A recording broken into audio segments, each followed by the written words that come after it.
Hi, I'm Rashonda Cade. This is Reading with Rashonda. We are reading The House Behind the Cedars by Charles Chesnutt. We are on chapter 21, A Gilded Opportunity. We aren't finishing this chapter today. We'll do what we can though. All right, A Gilded Opportunity, chapter 21.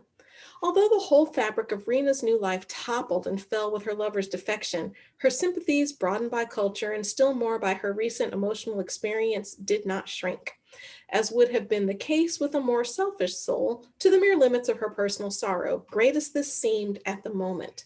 She had learned to love, and when the love of one man failed her, she turned to humanity, as a stream obstructed in its course overflows the adjacent country.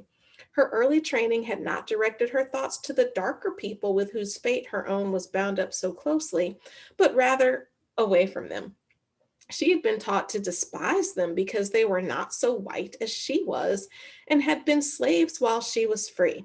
Her life in her brother's home, by removing her from immediate contact with them, had given her a different point of view.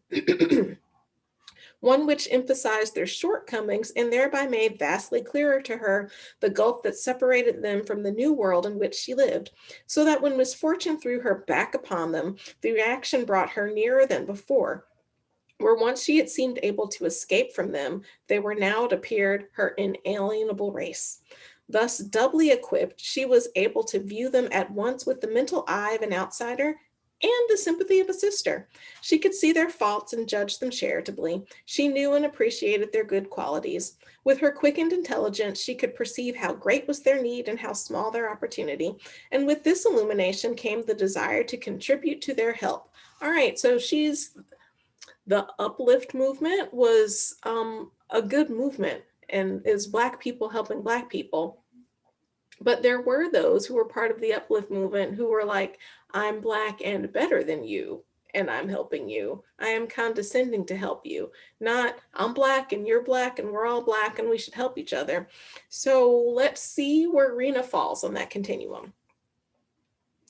She had not the breadth or culture to see in all its ramifications the great problem which still puzzles statesmen and philosophers, but she was conscious of the wish and of the power, in a small way, to do something for the advancement of those who would just set their feet upon the ladder of progress. This newborn desire to be of service to her rediscovered people was not long without an opportunity for expression. Yet the fates willed that her future should be but another link in a connected chain. She was to be as powerless to put aside her recent past as she had been to escape from the influence of her earlier life. There are sordid souls that eat and drink and breed and die and imagine they have lived, but Rena's life since her great awakening,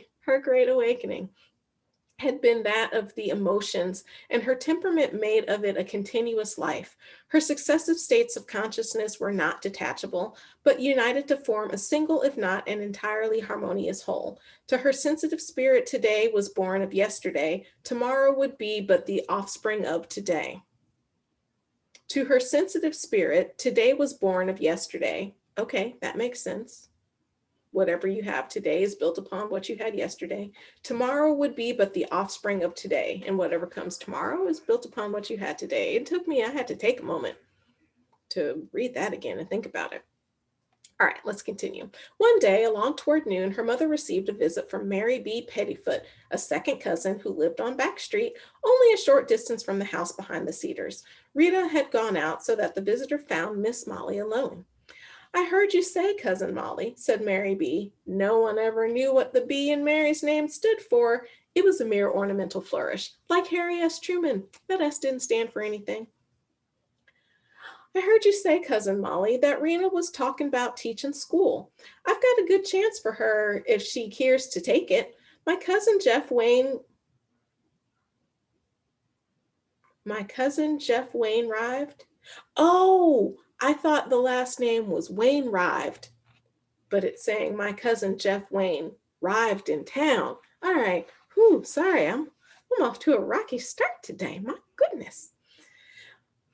And I'm getting caught up in this scarf. It is so warm. I am so happy I have this. It's big and warm, and I feel really good.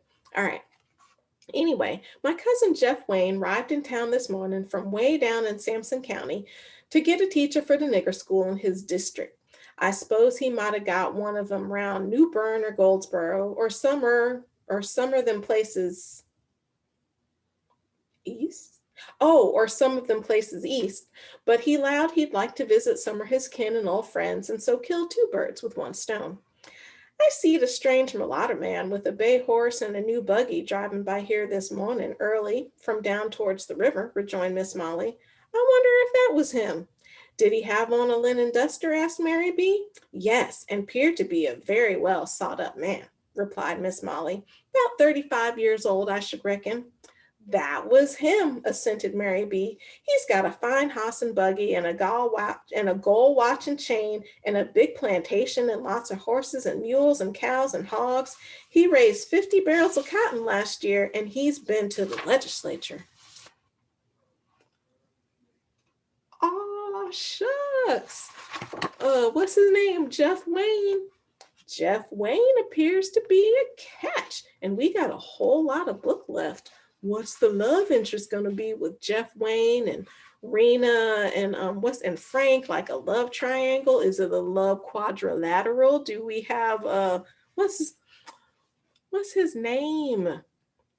The white guy. I just forgot his name. Y'all know who I'm talking about. Ooh, a love quadrilateral. That sounds like that should be a song. Love quadrilateral. Love quadrilateral. Okay, just me. All right. My gracious, exclaimed Miss Molly, struck with awe at this catalog of the stranger's possessions. He was evidently worth more than a great many rich white men. All white people in North Carolina in those days were either rich or poor, the distinction being one of caste rather than of wealth. Is he married? She inquired with interest. No, single. You might allow it was queer that he shouldn't be married at his age, but he was crossed in love once it. Ooh, he was crossed in love once it. Like Rena once it.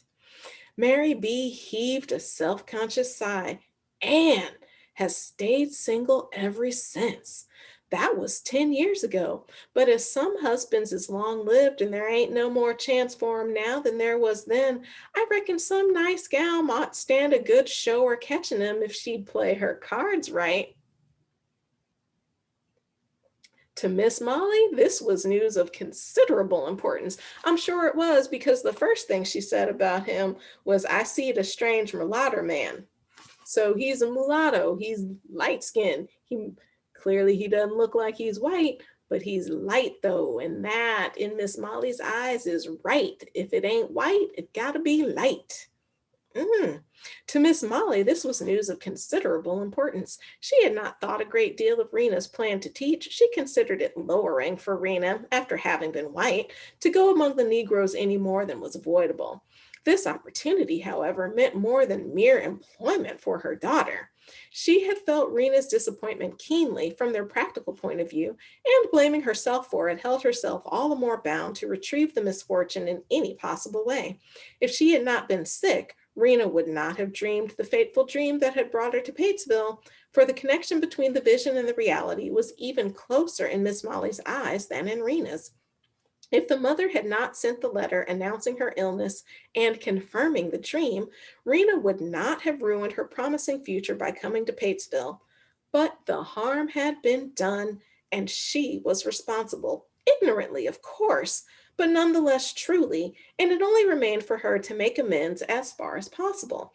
Her highest ambition since Rena had grown up had been to see her married and comfortably settled in life. She had no hope that Tryon, yes, that's his name, Tryon. She had no hope that Tryon would come back. Rena had declared that she would make no further effort to get away from her people, and furthermore, that she would never marry. To this latter statement, Miss Molly secretly attached but little importance. That a woman should go single from the cradle to the grave did not accord with her experience in life of the customs of North Carolina. She respected a grief she could not entirely fathom, yet did not for a moment believe that Rena would remain unmarried. You'd better fetch him round to see me, Mary B., she said, and let's see what he looks like. I'm particular about my gal. She says she ain't going to marry nobody, but of course we know that's all foolishness. I'll fetch him round this evening about 3 o'clock, said the visitor, rising. I must hurry back now and keep him company. Tell Rena to put on her best bib and tucker, for Mr. Wayne is particular too. And I've already been bragging about her looks. When Mary beeth, okay, so Mr. Wayne is particular too. She better be up to snuff. And I wonder what his tastes in women are. Does he like white women? Does he like light skinned women? Does he like dark skinned women? I was reading, what was I reading? I do not remember the title of the book. It was by Beverly Jenkins, not the one, not Indigo, the one after that. What's this? Was it Raymond? Raymond was the main man in that story. And anyway, how did she phrase it? Something like he tended to like the darker flowers of his race. I wonder what Jeff Wayne likes, the lighter flowers or the darker flowers. All right, sorry. I'm gonna get back to reading this book. When Mary B. at the appointed hour knocked at Miss Molly's front door, the visit being one of ceremony, she had taken her cousin round to the front street entrance and through the flower garden. Miss Molly was prepared to receive them. After a decent interval, long enough to suggest that she had not been watching their approach and was not overeager about the visit, she answered the knock and admitted them into the parlor. Mr. Wayne was formally introduced, and he seated himself on the ancient haircloth sofa under the framed fashion plate, while Mary B. sat by the open door and fanned herself with a palm leaf fan. So that's it for today. I'm Rashonda Cade. This is Reading with Rashonda. This is House Behind the Cedars by Charles Chesnutt.